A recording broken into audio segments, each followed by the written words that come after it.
बहनों, मोदी जी के नेतृत्व में बंगाल के विकास के लिए मोदी जी ने ढेर सारा काम किया है, परंतु विकास के साथ साथ बंगाल की संस्कृति को भी मोदी जी नहीं भूले।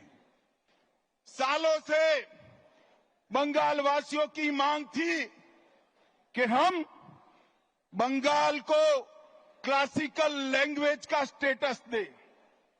आज मैं ममता दीदी को पूछने आया हूं, 10 साल तक आप केंद्र में मंत्री थी या आपका समर्थन था, बंगाली भाषा को क्लासिकल लैंग्वेज का स्टेटस क्यों नहीं दिया? और भाइयों बहनों, हमारे मोदी जी ने बंगाली भाषा को क्लासिकल लैंग्वेज का स्टेटस देने का काम कर दिया। और ये ममता जी है जिनको इसके लिए धन्यवाद करने का भी शिष्टाचार नहीं आता। भाइयों बहनों, आगामी चुनाव में यहां बैठे हुए सभी मंडल के पदाधिकारियों का मेरा विनती है कि बंगाल का चुनाव सिर्फ बंगाल का भविष्य नहीं तय करता है।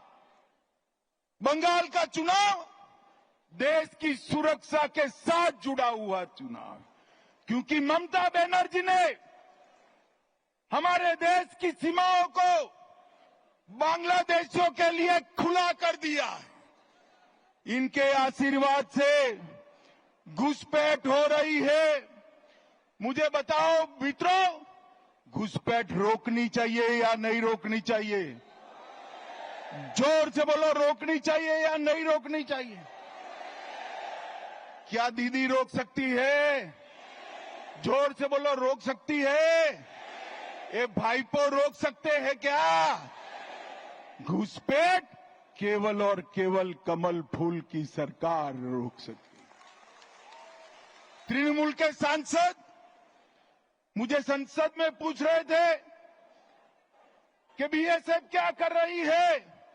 अरे ममता दीदी, हमने आपसे भूमि मांगी है, पूरी भूमि दे दो, बाढ़ को समाप्त हो जाने दो, एक परिंदा भी पैर नहीं मार पाएगा, परिंदा भी पैर नहीं।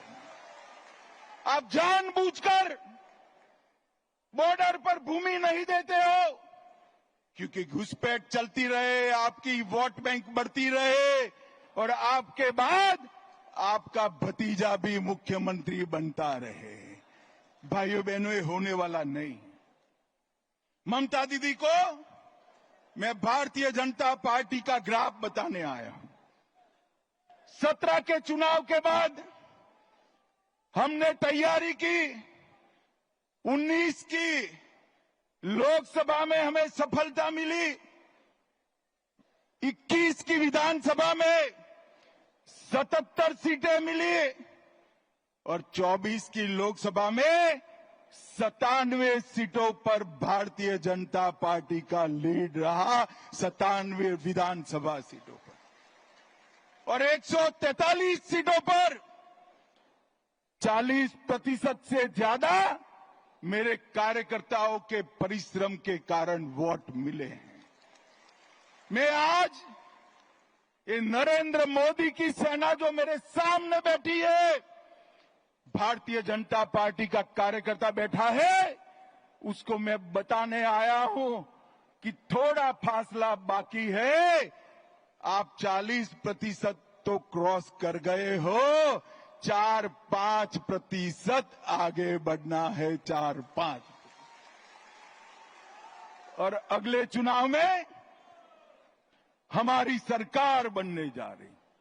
भाइयों बहनों, मैं आपको विश्वास दिलाता हूं, 17 में मैं पार्टी का अध्यक्ष था, तब मैंने कहा था यहां हमारी सरकार बनेगी और आज वो दिन नजदीक आ गया है।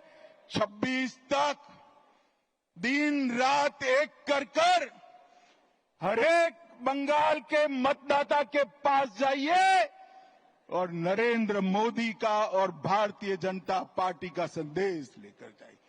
पूरा देश चाहता है कि यहां देशभक्तों की सरकार बने, तुष्टीकरण वालों की सरकार न बने। ये ममता दीदी ने सोनार बांग्ला का स्वप्न तहस नहस कर दिया। भ्रष्टाचार, घुसपैठ, महिलाओं पर अत्याचार, हिंदुओं के साथ अन्याय, इससे इनकी राजनीति चलती है। भाइयों बहनों, ये ममता दीदी ने इनके शासन में एसएससी भर्ती घोटाला हुआ, पशु तस्करी घोटाला हुआ, डियर लॉटरी का घोटाला हुआ, कोयला घोटाला हुआ, मनरेगा घोटाला हुआ, प्रधानमंत्री आवास में घोटाला हुआ, राशन घोटाला हुआ, मिड डे मील में घोटाला हुआ, केंद्र के फंड हड़प कर लिए। प्रभातखबर.com, विश्वास वही, रफ्तार नहीं।